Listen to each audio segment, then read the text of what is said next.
인사할까요? 우리는 한 가족입니다. 사랑하며 축복합니다. 산상설교에 나오는 팔복 말씀을 역설적으로 뒤집는 시를 쓴 시인이 있습니다. 바로 민족 시인이었던 윤동주 시인입니다. 그는 억압받고 있는 민족에 대한 그 좌절과 애통함을 가지고 1940년에 팔복이라는 시를 발표를 합니다. 이 시는 똑같은 말을 8번 반복하고 있는데요. 읽으면 참 가슴이 아픕니다. 그리고 그 결론이 예수님께서 말씀하신 결론과는 너무도 다릅니다. 한번 제가 읽어드리면, 슬퍼하는 자는 복이 있나니, 슬퍼하는 자는 복이 있나니, 슬퍼하는 자는 복이 있나니, 슬퍼하는 자는 복이 있나니, 슬퍼하는 자는 복이 있나니, 슬퍼하는 자는 복이 있나니, 슬퍼하는 자는 복이 있나니, 슬퍼하는 자는 복이 있나니, 저희가 영원히 슬플 것이요. 가슴에 얼마나 이 슬픔이 가득 찼으면, 그리고 이 슬픔이 영원할 것 같은 그 두려움과 불안함 속에 이 시를 쓰지 않았겠습니까? 이 당시에 창시 계명이 시행되고 있어서 우리의 이름들이 다 빼앗기고 있었고요.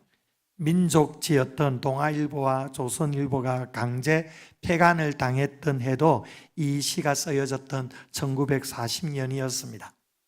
이 민족의 암울한 상황에서 윤동주 시인은 정말로 절망하면서 슬퍼하는 자의 복을 그대로 읊고 있습니다. 그리고 마치 이 슬픔이 영원히 될 것처럼 영원히 슬플 것이라고 이 시를 결론 짓고 있습니다. 그런데 그는 이 절망에서 슬퍼하고만 있지 않았습니다. 그 다음 해인 1941년에 우리가 정말로 사랑하고 늘 들어왔던 시 한 편을 쓰는데요. 그 시가 바로 서시입니다. 죽는 날까지 하늘을 우러러 한 점 부끄럼 없기를.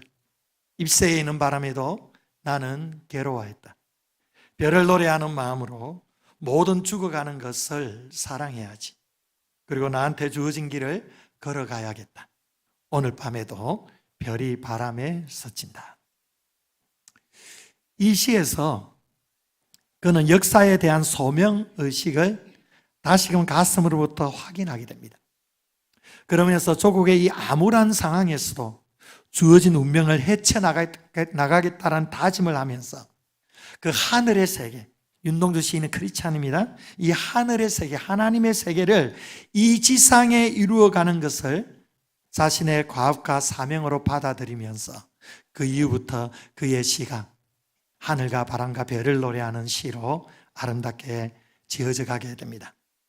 이 윤동주에게 가장 큰 슬픔은 일본 제국에 의해 나라를 잃어버린 것 아니겠습니까?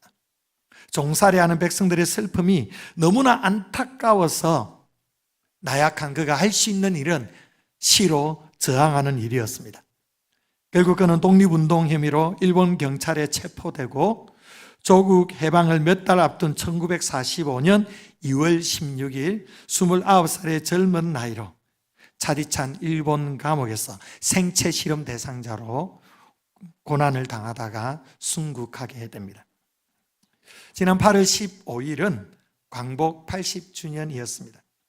이 조국 광복이 있기까지 이 윤동주 시인처럼 나라를 사랑했던 수많은 분들의 희생이 있었음을 우리는 너무도 잘 알고 있습니다. 우리는 이들의 나라를 향한, 민족을 향한 귀한 희생을 오늘 임 장모님께서 기도하신 것처럼 우리가 결코 잊어서는 안 될 것입니다. 그런데 이러한 선열들의 숭고한 희생이 있었지만 광복은요, 이 선열들의 희생으로만 설명할 수가 없다라는 겁니다. 우리는 스스로의 힘으로 해방을 쟁취할 수 없는 너무도 나약한 약소국, 연약한 민족입니다. 우리가 이렇게 36년 동안 일제의 압제 아래 살다가 자유를 되찾은 것은 우리 민족을 긍휼히 여기시는 하나님의 선물인 줄 믿습니다. 이스라엘 백성들은 오랜 세월 동안 애굽에서 종살이를 하며 고통을 당하였죠. 그들의 부르짖음을 들으신 여호와께서는 그들을 해방시키시기 위해 모세와 아론을 선택하시고 애굽 바로에게로 보냅니다. 그리고 10가지 재앙을 통하여 이스라엘을 해방시키는데, 출애굽하게 하시는데, 애굽의 왕인 바로가 얼마나 완악하고 끈질긴지 9가지의 재앙을 통해서는 전혀 그의 마음이 요동치 않습니다. 이스라엘을 내보내지 않는 것입니다. 여호와께서는 마지막으로 10번째 재앙을 내리게 되는데, 그것은 애굽에 있는 사람이든지 짐승이든지 처음 난 것을 다 죽이시는 재앙이었습니다. 이스라엘 백성들에게는 어린 양의 피를 좌우 문설주와 임방에 바르고 그 집에 들어가 앉으라고 하십니다. 그러면 죽음의 사자가 그 피를 보고 넘어가게 될 것이라고 말씀하셨습니다. 여기에서 유월이라는 패스오브, 유월이라는 말이 나왔는데, 피를 보고 그 집을 넘어갔다라는 뜻입니다. 이 유월절을 통해서 애굽의 왕은 모세와 아론에게 항복을 하고 이스라엘 백성을 놓아줍니다. 이스라엘은 급하게 애굽에서 나와 가나안 땅을 향해 첫걸음을 떼게 되는데, 이것이 이스라엘의 해방 기념일 광복절이라 할 수 있는 유월절인 것입니다. 오늘 본문 14절에 보면 너희는 이 날을 기념하여 여호와의 절기를 삼아 영원한 규례로 대대로 지키라고 말씀합니다. 이 유월절을 여호와의 절기로 삼아서 자자손손 대대로 지켜가야 된다는 말씀입니다. 광복절은 교회력으로 공식적인 절기가 아닙니다. 공식적으로 광복주일이라는 것은 없습니다. 그럼에도 불구하고 한국 교회가 이 광복절을 기리면서 광복주일을 지키는 이유가 있습니다. 그것은 바로 이스라엘의 유월절처럼 이 광복절도 하나님의 구원의 역사가 깃들어져 있기 때문이라는 거죠. 그러면 이 유월절, 이 절기는 어떤 의미로 지켜가야 되는 것일까요? 우리는 광복절을 어떻게 이 절기로 적용해 나갈 수가 있을까요? 먼저 이 여호와의 절기는 감사의 절기라는 것입니다. 여호와의 절기는 여호와께서 행하신 일을 기념하는 날을 의미하는 것입니다. 이스라엘이 애굽에서 해방받기 위해 그들이 한 일은 없습니다. 모두가 하나님께서 계획하시고 하나님께서 실행하시고 역사하신 일이었습니다. 그래서 그 유월절에 제일 먼저 해야 할 일이 해방을 주신 여호와 하나님께 감사하는 것이라는 겁니다. 유월절은 이스라엘 백성이 애굽의 종살이에서 벗어난 날이지만, 그것은 그들의 힘이나 능력이 아니라 오직 하나님의 전적인 은혜와 구원의 행동으로 가능했다라는 것입니다. 문설주에 바른 어린 양의 피를 보시고 죽음의 사자가 넘어갔듯이 하나님께서 이스라엘 백성을 구원하셨기 때문에 그들이 자유를 얻을 수가 있었다라는 것이죠. 우리의 조국 광복 역시 마찬가지라는 겁니다. 36년간의 일제강점기 동안 수많은 선열들이 독립을 위해 헌신하고 희생했습니다. 그러나 결국 이 조국 광복 해방은 하나님의 오묘한 섭리 가운데 이루어졌음을 역사를 살펴보면 잘 알 수가 있습니다.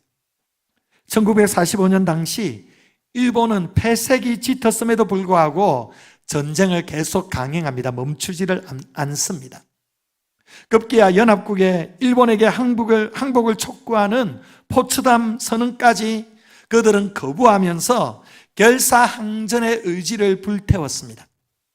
만약에 일본이 순순히 항복하지 않았다면 미국과 연합군의 일본 본토 상륙 작전이 이루어지게 되었을 것이고, 이것은 일본 본토뿐만 아니라 한반도에도 재앙적인 결과를 가져왔을 것이라고 그렇게 사람들은 이야기합니다. 이러한 상황에서 1945년 8월 6일에 미국은 일본 히로시마에 인류 최초로 원자폭탄을 투하합니다. 그리고 사흘 뒤에 8월 9일에 나가사키에 두 번째 원자폭탄을 투하합니다. 그리고 같은 날 소련군 또한 만주로 진격하면서 일본에 대한 공격을 개시했습니다.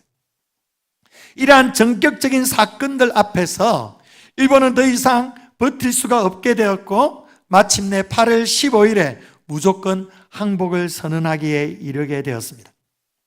우리 민족은 전혀 예상하지 못한 방식으로 36년간의 압제에서 이렇게 해방되었고 여기에는 역사를 주관하시는 하나님의 놀라운 섭리가 담겨져 있었다라는 겁니다.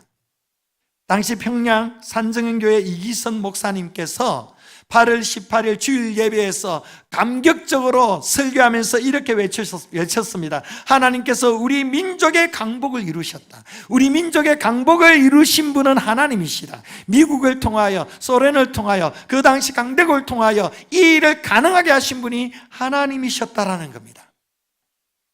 바로 이런 과정이 유월절 사건을 떠올리게 하는 것입니다.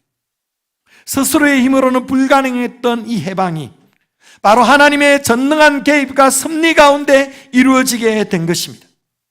우리 민족의 강복 또한 인간적인 노력과 예상치를 뛰어넘는 하나님의 주권과 놀라운 섭리가 아니고서는 설명할 수가 없다라는 것입니다.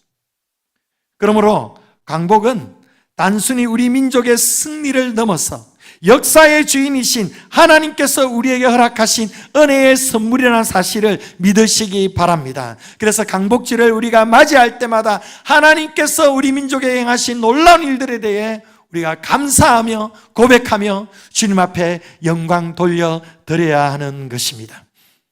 그리고 이 강복은요, 유월절과 강복은 기억의 절기라는 겁니다. 영원히 대대로 지켜야 된다 오늘 말씀하고 있습니다. 영원이라는 것은 이 당대뿐만 아니라 자자손손 역사가 이루어지는 그 모든 시간 동안 계속 지켜나가야 된다는 의미입니다. 그러기 위해서는 이 유월절의 의미를 계속 후손들에게 가르쳐야 하는 것입니다. 실제로 이스라엘 백성들은 수천 년이 지난 지금까지도 이 유월절을 여호와의 절기로 지키고 있다는 것입니다. 계속해서 유월절에 행하신 하나님의 놀라운 구원의 역사를 철저하게 자녀들에게 가르쳤다는 것입니다. 이스라엘 민족이 해외에서 살면서 고향 땅을 방문하게 되면 가족들 전체가 꼭 손잡고 방문하는 곳이 두 곳이 있습니다. 한 곳은 저 사해바다 남쪽의 마사다라는 언덕입니다. 예루살렘을 점령했던 로마에 쫓겨가면서 마지막 항전을 했던 곳이 이 마사다 언덕입니다. 결국 어찌할 수 없어서 모든 군사들이 장렬하게 자결함으로써 그 민족의 최후를 맞이했던 것입니다.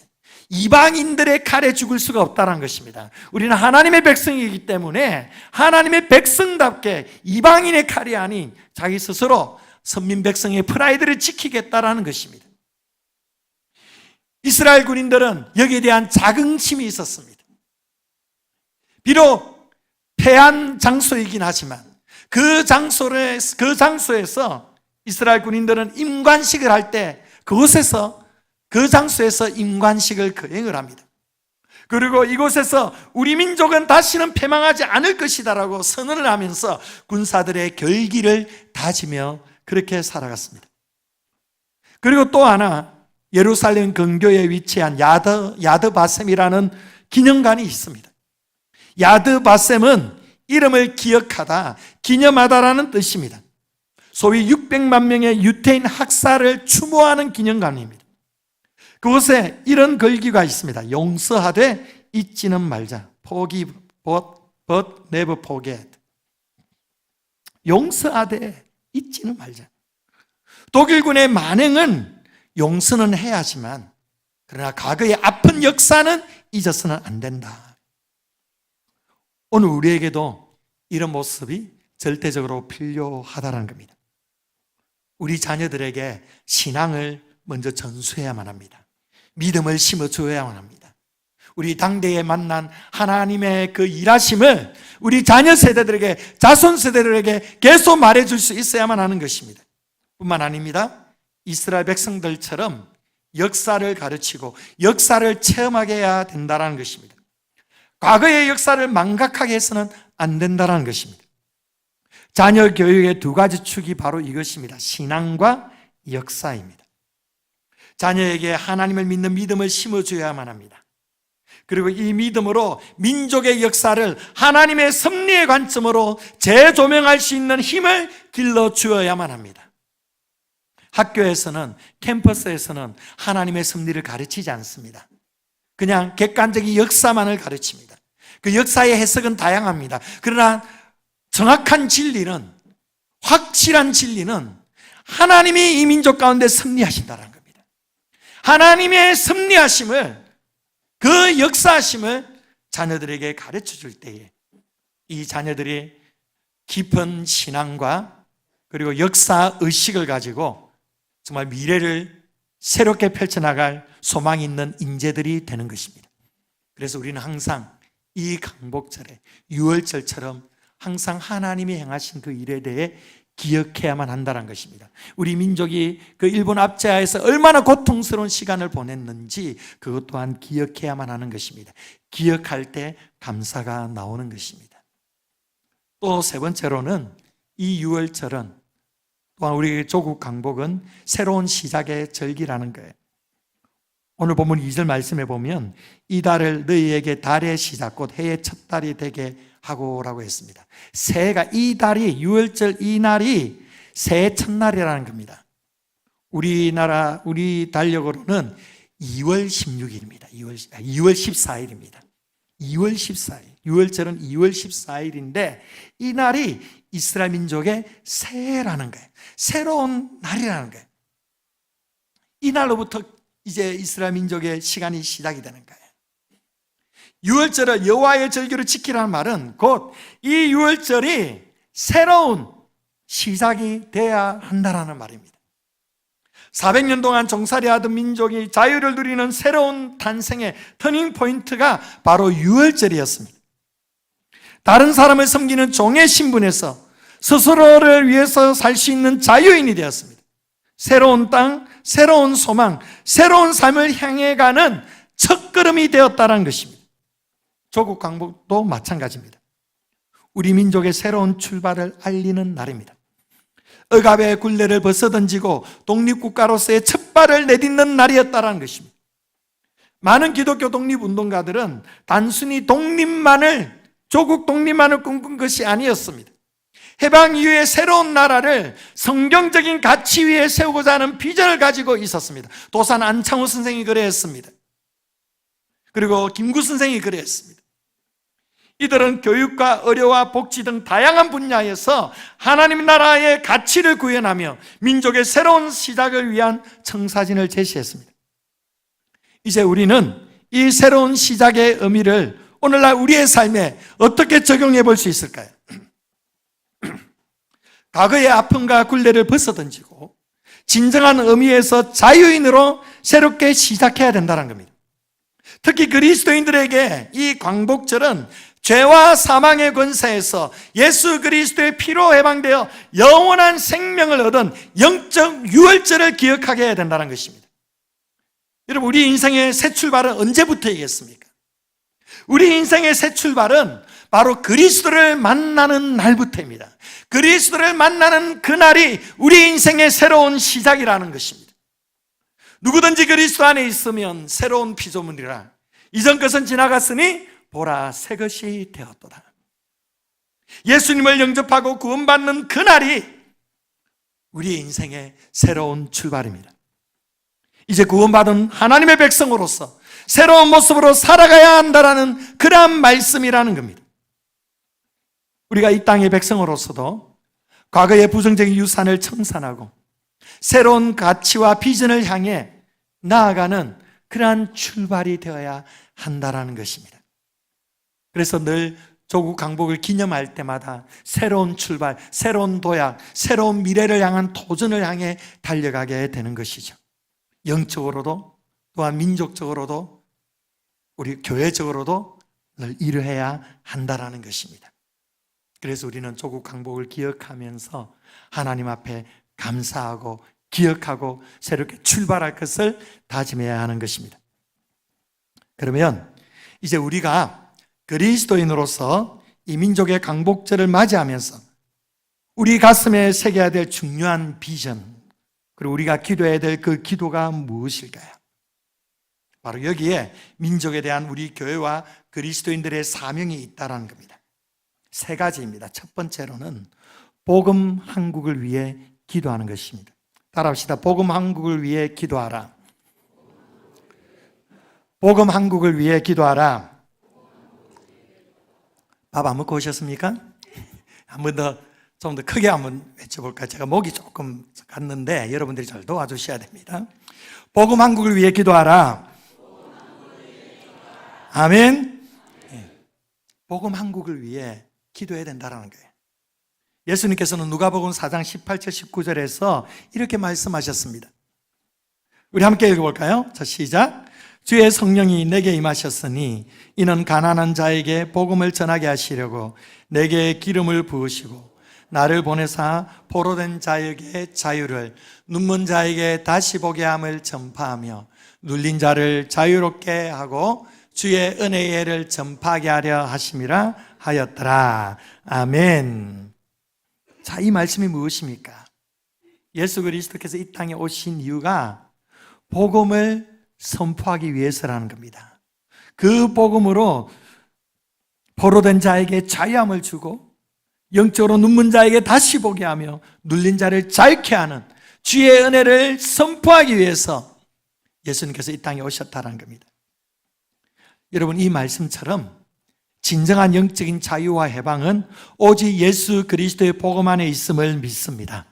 일제에서 해방됨으로 자유를 찾게 되듯이 모든 영혼들은 예수를 믿음으로 죄의 속박으로부터, 사탄의 결박으로부터 자유를 얻어야만 하는 것입니다. 여러분, 오직 복음만이 죄와 사망의 권세로부터 우리를 해방시키시고 흑암의 세력으로부터 벗어나서 참된 평안과 빛 가운데 거하게 하실 수 있다는 것입니다.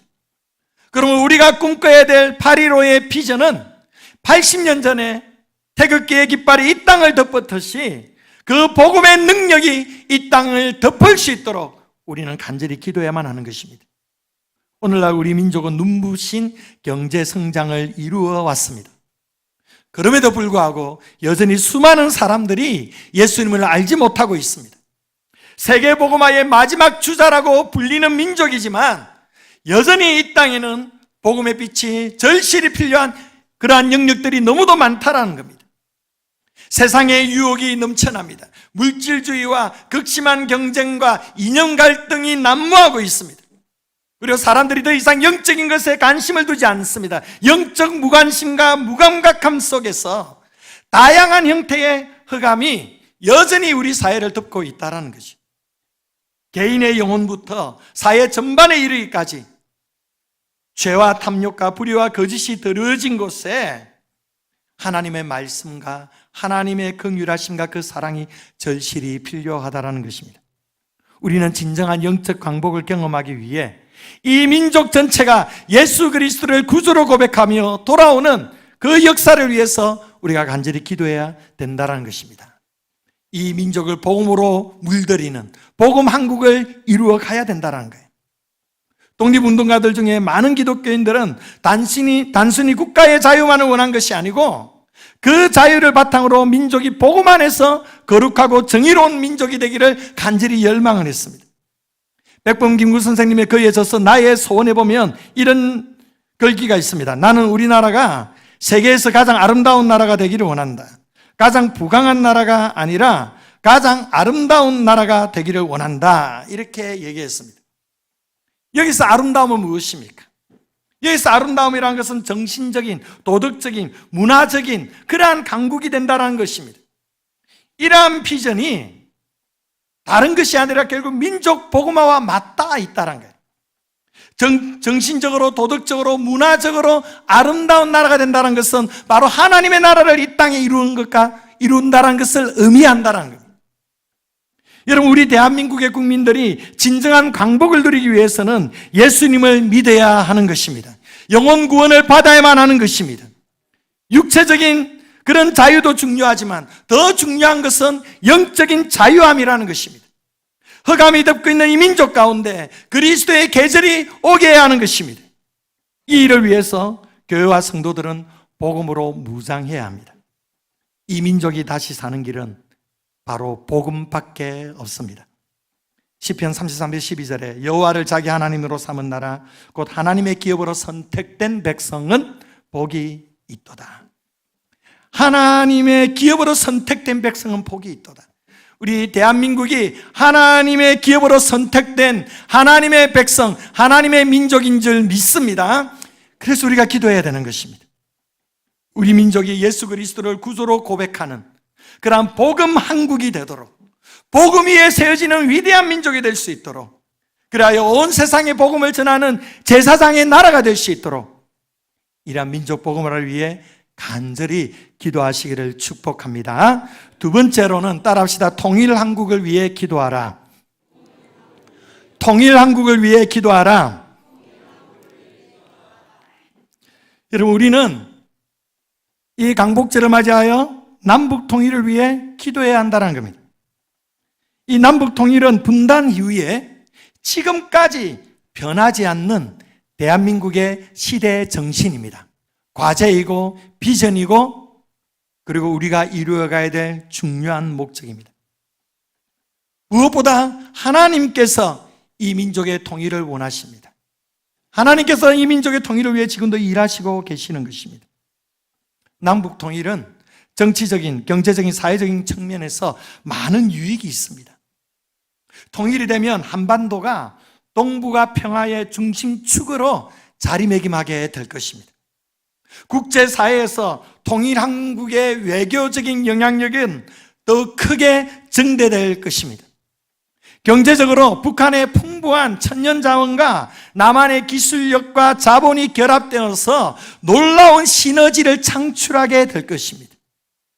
그리고 우리 젊은 청년 세대들에게 새로운 기회와 도전의 장이 열려지게 될 것입니다. 이렇게 정치적인, 사회적인, 경제적인 이런 큰 유익을 얻게 될 것이지만 우리는 이것을 넘어서 영적인 것을 또한 바라보아야만 합니다. 남북 통일이 세계 복음화에 미칠 영향력은 엄청난 것입니다. 우선 현재 세계에서 가장 폐쇄적인 선교지 중 하나, 가장 고난이 가장 큰 그 민족, 그 북한에 복음이 자유롭게 전파된다는 것은 얼마나 놀라운 축복입니까? 그래서 한때 동방의 예루살렘이라 불려졌던 평양의 믿음의 유산이 온전히 회복되는 그날이 통일 때에 오게 된다는 것입니다. 또한 통일한국을 통해서 선교적인 역량이 더욱 강화될 것입니다. 남북의 인적 물적 자원이 결합하여 선교 역량이 배가 된다는 것입니다. 통일 과정에서 얻은 화해와 용서의 경험이 세계 분쟁 지역 선교의 귀중한 자산이 될 것입니다. 통일한국은 중국과 러시아와 일본 이란 주변국의 선교의 전략적인 교두부가 될 수가 있습니다. 남북을 연결하는 육로가 열리게 되면 유라시아 대륙을 통해 한국의 문화와 한국의 어떤 무역과 경제적인 어떤 이런 부분뿐만 아니라 놀라운 선교 활동이 활발하게 펼쳐지게 될 것입니다. 분단과 전쟁, 그리고 화해와 통일의 과정을 통해 얻은 영적인 경험은 세계 교회에 강력한 그런 메시지가 될 것입니다. 통일은 한국교회의 새로운 사명과 비전을 제시해서 영적 각성과 부흥의 계기가 될 수도 있습니다. 지금 북한 지하에서 고통 속에 울부짖는 지하교회 성도들이 너무도 많습니다. 이 지하교회 성도들의 순수한 신앙은 우리 남한교회에 굉장한 영적인 도전과 자극이 될 수 있습니다. 그래서 이들을 통해 한국교회의 놀라운 영적 부흥이 일어나게 될 것입니다. 그리하여 남북이 하나 되어 명실공히 열방의 복음을 전하는 제사장 나라가 될 것입니다. 여러분, 남북 통일이 없는 광복은 반쪽짜리 광복입니다. 우리는 지금까지 반쪽짜리 광복을 기념하고 있는 거예요. 독일의 통일은요, 독일 교회의 성도들의 간절한 기도를 통해 이루어졌다는 것을 역사는 증언하고 있습니다. 우리 한국교회가, 우리 서강교회가 통일을 위해 기도하고 준비해야 될 이유가 바로 여기에 있습니다. 에스겔 37장 16절에서 17절에 이런 말씀이 있습니다. 우리 함께 읽어볼까요? 자, 시작. 인자야, 너는 막대기 하나를 가져다가 그 위에 유다와 그 짝 이스라엘 자손이라 쓰고 또 다른 막대기 하나를 가지고 그 위에 에브라임의 막대기 곧 요셉과 그 짝 이스라엘 온 족속이라 쓰고 그 막대기들을 서로 합하여 하나가 되게 하라. 내 손에서 둘이 하나가 되리라. 아멘. 내 손에서, 하나님의 손에서 남유다와 북이스라엘이 하나가 될 것이다. 우리는 이 말씀 붙들고 남과 북을 하나 되게 하시는 분이 하나님의 손에 있음을 믿고 이 민족 통일을 위해 간절하게 기도하시는 우리 성도님들 되시기를 축복합니다. 세 번째는 따라합시다. 선교 한국을 위해 기도하자. 선교 한국을 위해 기도하자. 아멘. 여러분, 우리가 잘 알고 있듯이 지금 전 세계에 한류 열풍이 강타하고 있습니다. 지구촌 곳곳마다 대한민국을 열광하고 있습니다. 미국의 하버드 대학교 경영대학원에서 한국 음식, K푸드의 세계화 성공이라는 그러한 사례로 연구 교재로 삼은 일도 있었습니다. 영국에서는 세계의 명문 고등학교에서 한국어를 정규 과목으로 채택을 했습니다. 영국의 10대들 사이에는 한국어가 유행을 하고 있어요. K-팝과 K-드라마, K-컬처가 전 세계 사람들의 마음을 사로잡고 있다는 걸 우리는 매체를 통해 너무도 많이 접하고 있지 않습니까? 이제는 문화뿐만 아니라 한국인들의 생활과 생활 습관까지도 전 세계적으로 퍼져가고 있습니다. 한국을 연구하는 시도들이 세계 도처에서 일어나고 있죠. 한국에 대한 동경심과 부러움이 전 세계를 휩쓸고 있는 거예요. 왜 이런 현상이 벌어지는 것입니까? 하나님께서 왜 한류를 이 세계 가운데 퍼뜨리고 있는 것입니까? 여러분, 저는 이것을 영적인 안목으로 바라봐야 된다고 생각합니다. 바로 하나님께서 주님 오시기 전에 이 마지막 때의 마지막 주자로 한국을 사용하시기 위해서라는 걸 기억해야만 합니다. 이제 문화의 한류를 넘고 생활의 한류를 넘어서 복음의 한류를 전 세계 열방 가운데 퍼뜨려 나가는 그러한 대한민국이 되어야 될 줄 믿습니다. 이를 위해 하나님께서 세계 속에 대한민국을 세워가고 계시는 것입니다. 하나님께서 우리 대한민국을 세계 열방 가운데 크게 사용하여 주시리라 믿습니다. 대한민국을 통하여서 주님 다시 오시는 그날, 그 영광스러운 그날을 준비하시고 계시는 것입니다. 하나님께서 핍박과 고난과 전쟁의 아픔을 통해 우리나라를 성장시켰습니다. 복음 대국이 되게 하셨습니다. 이제 우리에게 남은 과제가 있습니다. 바로 민족 복음화를 이루는 것입니다. 복음 한국을 이루는 겁니다. 민족의 갈등과 분열을 치유해 나가야 됩니다. 또한 남북 통일을 이루는 것입니다. 이것을 통하여 세계 열방 가운데 복음을 전하는 선교 한국을 이루어 가야만 합니다. 한번 저를 따라합시다. 복음 한국, 통일 한국, 선교 한국. 복음 한국, 통일 한국, 선교 한국. 할렐루야. 이 비전을 가슴에 새기시기 바랍니다. 하나님께서 여러분을 통하여, 우리 서강교회를 통하여 이 놀라운 비전을 이루어 주실 줄 믿습니다. 여러분, 우리가 먹고 사는 문제 때문에 개인의 삶에 매여가지고 이 민족을 향한 하나님의 원대한 비전을 품지 못한다면 그것은 얼마나 안타까운 일이겠습니까? 하나님의 백성들은 하나님의 비전을 품고 살아가는 사람들입니다. 이 복음한국, 통일한국, 선교한국, 이것을 가슴 깊이 새기시길 바랍니다. 그리고 이 비전을 위해 우리가 해야 할 일이 있습니다. 먼저 회개하는 것입니다. 역대하 7장 14절에 말씀합니다. 내 이름으로 일컫는 내 백성이 그들의 악한 길에서 떠나 스스로 낮추고 기도하여 내 얼굴을 찾으면 내가 하늘에서 듣고 그들의 죄를 사하고 그들의 땅을 고칠지라. 하나님께서는 이 민족을 새롭게 하시기 위해서 먼저 하나님의 백성들인 우리가 회개하기를 원하신다는 겁니다. 우리에게는 회개할 일들이 너무도 많습니다.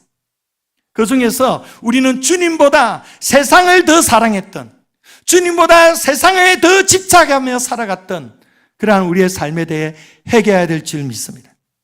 우리는 주일 예배의 말씀을 듣고 세상으로 가자마자 말씀을 잊어버립니다. 쉽게 놓쳐버립니다. 그러면서 교회에서는 말씀을 듣지만 세상에서는 세상 방식대로 내가 살아가겠다고 생각하는 성도들이 너무도 많습니다. 바로 이 모습들을 우리가 회개해야 되는 것입니다. 전심으로 하나님을 사랑하지 못하고 성도들을 사랑하지 못하고 이웃을 사랑하지 못하며 그냥 말만 사랑하면서 진정으로 사랑을 나누지 못하는 그런 우리의 모습을 회개해야 하는 것입니다. 우리가 진정으로 가슴을 찢는 회개를 주님 앞에 드릴 때에 주님께서 우리를 새롭게 하시고 또한 이 땅을 새롭게 회복시켜 주시리라 믿습니다. 말씀과 기도 속에 그리스도와의 생명의 관계를 우리는 누려야 합니다. 그리스도와 함께하는 생명의 삶이 하나님의 이 거룩한 비전으로 우리의 삶을 이끌어 주시는 것입니다. 두 번째로 우리는 우리에게 주신 사명을 다해야만 합니다. 하나님께서 우리에게 주신 사명이 무엇입니까? 바로 복음 증거의 사명입니다. 여러분의 삶의 현장에서 그리스도의 향기를 드러내고 생명의 복음을 전하는 증인의 삶을 살아갈 수 있기를 바랍니다. 민족 복음왕국은 어떻게 이루어지는 것입니까? 내가 서 있는 그 자리에서 복음을 전하는 우리의 삶을 통하여 우리 한 사람 한 사람의 그 사명이 모였을 때 이 비전이 이루어지게 되는 것입니다. 여러분, 우리의 모든 삶이 하나님의 나라와 복음을 위한 사명이 되도록 거룩한 몸부림이 있는 그러한 삶이 되시기를 바랍니다. 마지막 세 번째로 우리는 주의 몸된 교회를 향해 헌신해야만 한다는 겁니다. 하나님의 비전을 이루어가는 가장 중요한 공동체가 바로 교회입니다. 하나님께서는 이 비전을 교회에 심어두시고 교회를 통하여 이 일을 이루어 가시는 것입니다.